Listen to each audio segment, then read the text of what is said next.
Ang programang ito ay rated SPG. Striktong patnubay at gabay ng magulang ang kailangan. Maaaring may masiselang tema, lengguwahe, karahasan, sexual, horror o droga na hindi angkop sa mga... How I wish na siya'y nakahiga dun sa ICU at nag-aagaw buhay.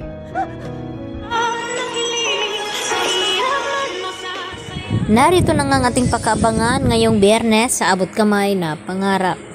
Tila nagkatapuhan naman ngayon itong magkapatid na si Giselle at itong si RJ dahil sa nangyayari nga dito kay Zoe na isinisisi naman dito ni RJ dito nga kay Giselle na sana raw ay hindi niya mapagbibintangan ng kanyang anak. Kaya naman ay gusto na ngang masawi ngayon ni Zoe at dito naman na sinabi ni RJ kay Giselle paano kapag anak daw niya ang ginaganon na pagbibintangan niya na kung ano-ano magiging masaya ba daw itong si Giselle. Hanggang sa sumagot naman itong si Giselle dito kay RJ na hindi daw siya masisisi na kung bakit pag-isipan ng masama ni Giselle itong si Zoe at itong si Moira dahil sa marami na ngang beses na nagsisinungaling na nga ang mga ito. Subalit tila nagbulag-bulagan naman ngayon itong si RJ dahil sa kanyang anak dahil hindi pa nga totally nakakabalik ang alaala dito ni RJ. Samantala, tinanong naman dito ni Annalyn itong babae na kanyang nakausap kung bakit marami daw siyang alam tungkol dito kay Annalyn. At ang sabi naman dito ng babaeng ito ay kakilala daw siya dito ni Don Pepe. At mas marami pa daw siyang alam tungkol sa mga tanyag.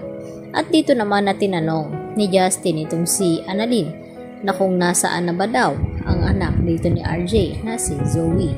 At ang sagot naman dito ni Annalyn sa kanya na hindi daw niya alam kung nasaan ito. At maya-maya nga ay bigla namang umalis itong si Justin hanggang sa nag-ikot-ikot ito ng dito sa loob ng ospital hanggang sa nakita nga siya dito ni Juan. At dito tinanong na kung ano daw ang kailangan nito. At dito naman na hindi niya sinasagot ang mga tanong dito ni Juan. At ininsulto pa nga niya ito na maliit lang pala itong emergency room kasing liit nga dito ni Juan at hanggang dumating itong si Prado at nagpakilala at hindi naman tinanggap ni Justin itong kamay ni Prado. At nang banggitin nga ni Dr. Prado ang pangalan ni Giselle na babait nga ito ay tila nagbago naman ang ihip ng hangin dito ni Justin.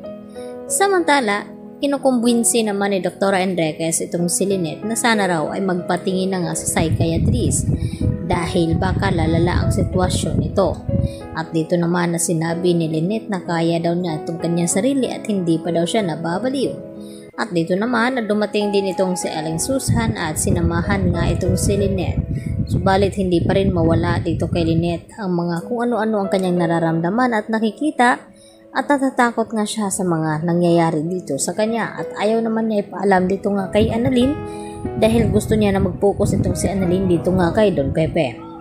Samantala, habang naglalakad naman itong si Giselle ay dito niya hindi napansin itong Ali na nakabunggo nito hanggang sa natapon nga itong kape.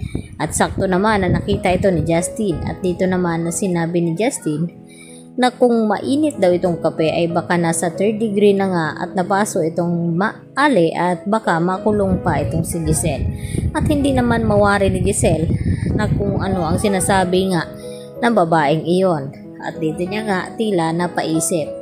At dito rin na dinalaw ni Giselle itong kanyang ama na si Don Pepe. Maya-maya nga ay may tinawagan itong si Justin at ito pala ang kanyang ama na sana daw ay si Giselle na lang ang nakahiga sa ICU at nagagaw buhay. Yan ang ating abangan bukas sa Abot Kamay na Pangarap.